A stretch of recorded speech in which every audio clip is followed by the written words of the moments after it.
लेकिन एक घिनौनी हरकत भारतीय जनता पार्टी के इशारे पर, या ये कहूँ मोदी जी के इशारे पर, भारत के स्टेट बैंक ऑफ इंडिया ने की कि उन्होंने माननीय सर्वोच्च न्यायालय से 30 जून तक का टाइम मांगने की बात की कि पूरा डाटा कलेक्ट करके देने में टाइम चाहिए 30 जून, जबकि सब जानते हैं कि उसका पूरा डाटा बॉम्बे के स्टेट बैंक ऑफ इंडिया के पास है और सारी ब्रांचेज कंप्यूटरीकृत हैं। एक बटन दबाते ही सारा डाटा आ जाता है। और देखो मज़े की बात कि 24 घंटे के अंदर एसबीआई ने सारा डाटा चुनाव आयोग को दे दिया। तो सवाल ये है कि वो 30 जून तक का टाइम किस लिए मांग रहे थे, किसके इशारे पे मांग रहे थे?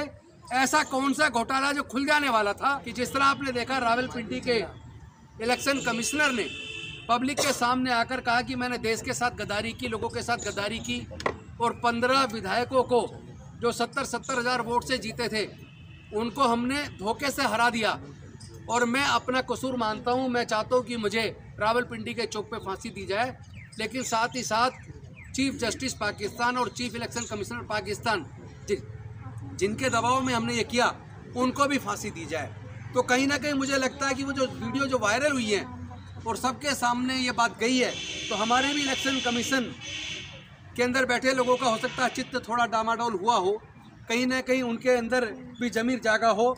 और आपको सबको पता है कि एक इलेक्शन चीफ इलेक्शन कमिश्नर है और 2 इलेक्शन कमिश्नर हैं। 2 इलेक्शन कमिश्नर में से एक अभी रिटायर हो गए और दूसरे इलेक्शन कमिश्नर अरुण गोयल जी ने अभी 3 दिन पहले रिजाइन कर दिया। वो जो रिजाइन हुआ है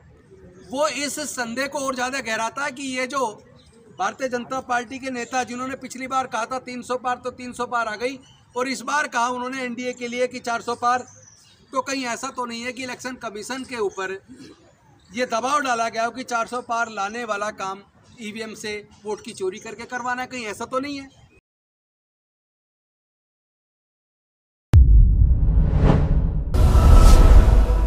साथियों, सबसे पहले तो मैं माननीय सर्वोच्च न्यायालय का इस बात के लिए धन्यवाद करूंगा कि उन्होंने पहले तो इलेक्टोरल बॉन्ड जो चुनावी चंदा जो एक बहुत बड़ा घोटाला था उसके ऊपर जो उन्होंने जजमेंट दी, इलेक्टोरल बॉन्ड को एक तरीके से अवैध घोषित किया और उसके बाद स्टेट बैंक ऑफ इंडिया को जो डायरेक्शन दी कि इलेक्शन कमीशन ऑफ इंडिया 6 फरवरी तक सारी चुनावी चंदे की, सारी इलेक्टोरल बॉन्ड की पूरी सूचना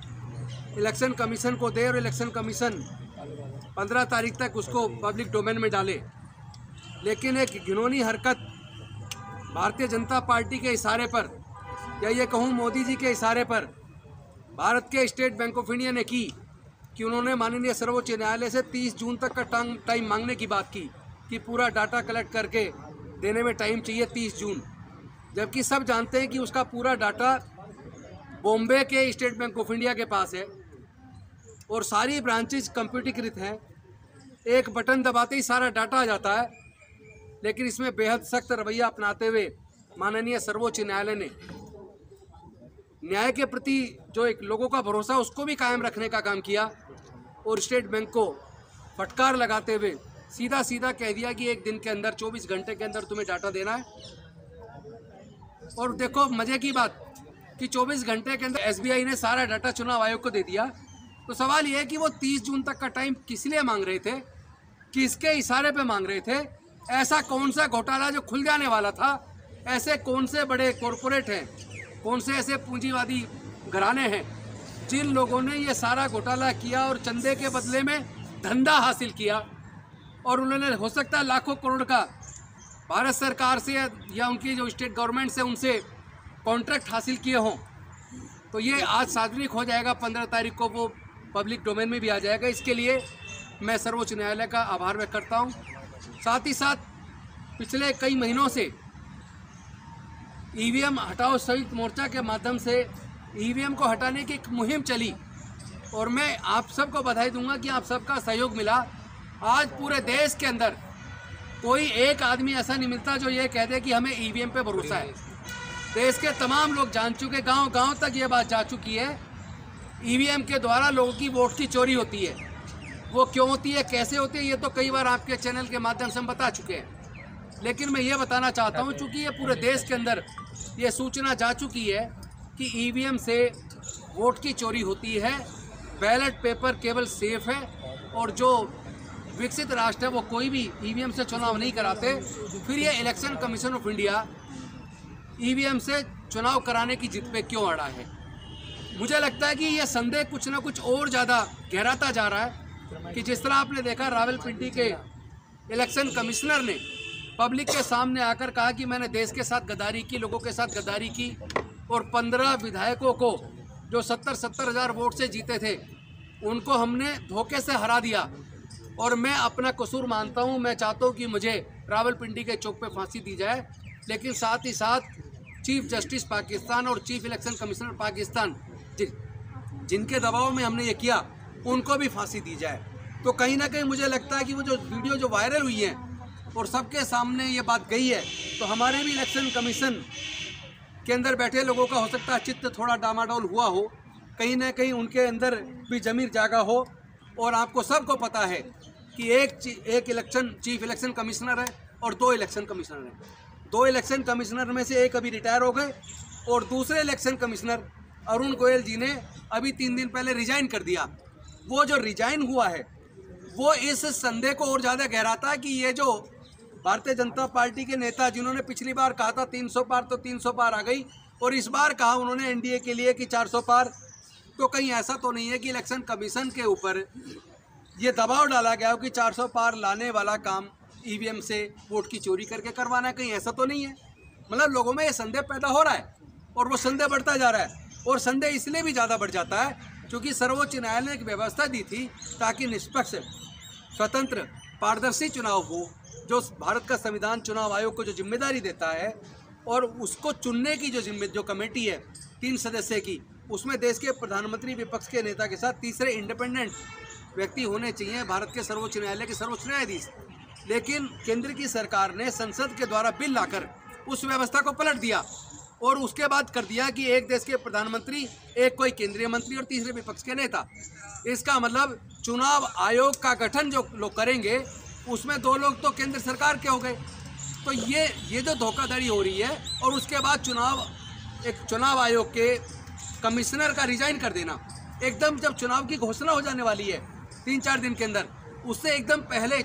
इस तरह रिजाइन कर देना इस संदेह को और ज़्यादा बल देता है कि कहीं उनका भी ज़मीर जाग गया हो कि ये तो देश के साथ गद्दारी होगी, ये तो लोगों की वोट की चोरी होगी, मैं लोगों को धोखा नहीं दे सकता। वो बेशक उन्होंने सार्वजनिक कारण नहीं किए कि किन कारणों से किया, लेकिन ये संदेह जरूर जनता के बीच में बढ़ गया है। तो ऐसे में हमारी पूरी टीम ने, चाहे वो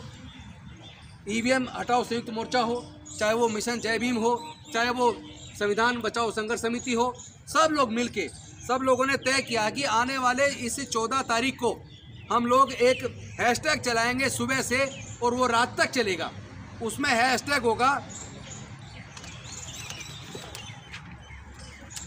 एक तो हैशटैग होगा वोट चोर ECI, वोट चोर के बाद अंडरस्कोर देके election commission of India ECI short में, इंग्लिश में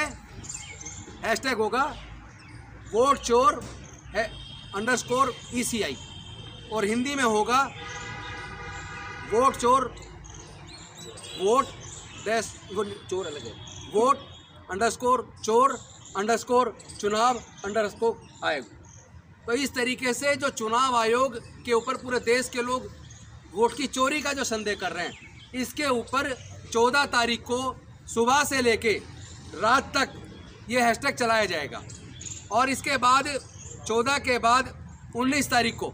फिर से एक हैशटैग चलाया जाएगा जिसमें होगा मोदी हटाओ देश बचाओ। ये 19 तारीख को हैशटैग चलाया जाएगा सुबह से, मोदी हटाओ देश बचाओ। उसके बाद तीसरा जो प्रोग्राम है वो 23 तारीख को, आप सब जानते हैं शहीद आजम भगत सिंह जी की जो शहादत थी, उस शहादत दिवस पर पूरे देश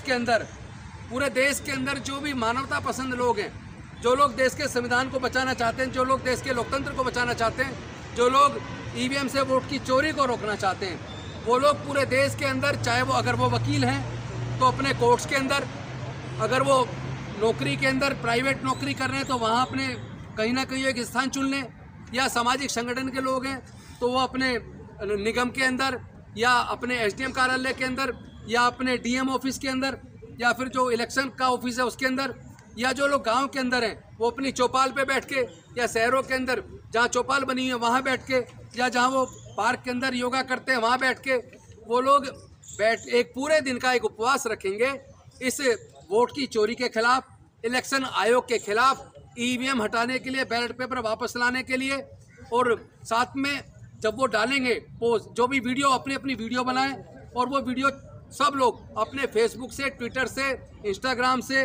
डालें, व्हाट्सएप करें, पूरे देश के अंदर इतना वायरल करें कि ये इलेक्शन कमीशन ऑफ इंडिया जो जनता की बात सुन नहीं रहा है, ये इलेक्शन कमीशन ऑफ इंडिया जो केवल केंद्र सरकार के इशारे पे काम कर रहा है, उस इलेक्शन कमीशन ऑफ इंडिया को इतना समझ आ जाना चाहिए कि पूरा देश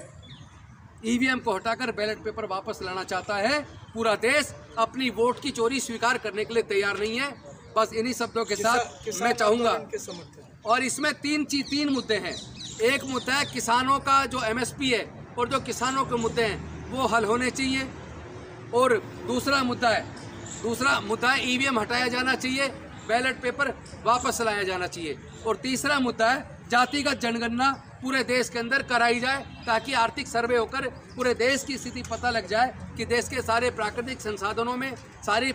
सरकारी नौकरियों में, ऊंचे ऊंचे पदों पर, कोर्ट के अंदर किस जाति के कितने लोग बैठे हुए हैं और कौन लोग हैं जो देश में हिस्सेदारी से वंचित रह गए। आज हम आपके लिए लेकर आए हैं बहुजन समाज की एक ऐसी किताब, कहीं हम भूल ना जाएं, एक ऐसी ऐतिहासिक किताब है जिसके अंदर आपको ऑडियो वीडियो देखने को मिलना है। ये पहली बहुजन समाज की ऐतिहासिक किताब है जिसके अंदर आप वीडियो भी देख सकते हैं। अब किताब के अंदर कैसे वीडियो देख सकते हैं ये मैं आपको पहले दिखा दूं। आइए तो हम देखते हैं। सबसे पहले आपने करना ये काम है कि किसी भी पेज पर मोबाइल द्वारा आप गूगल पे जाएंगे और गूगल पे जाने के बाद आपको कैमरे का निशान नजर आता है। इस कैमरे पे आप क्लिक करेंगे तो ये QR कोड को स्कैन कर लेगा। स्कैन करने के बाद यहाँ पर आप देखेंगे ये लिंक आ गया। आप जैसे लिंक पर क्लिक करेंगे आपकी वीडियो चालू हो जाएगी, यानी कि आपको एक सटीक जानकारी मिलने वाली है, एक ऑथेंटिक जानकारी मिलने वाली है। बहुजन समाज की पहली ऐतिहासिक किताब है जिसके अंदर आपको तमाम महापुरुषों की जानकारी मिलने वाली है। आप इस किताब में देख पाएंगे तथागत सम्यक बुद्ध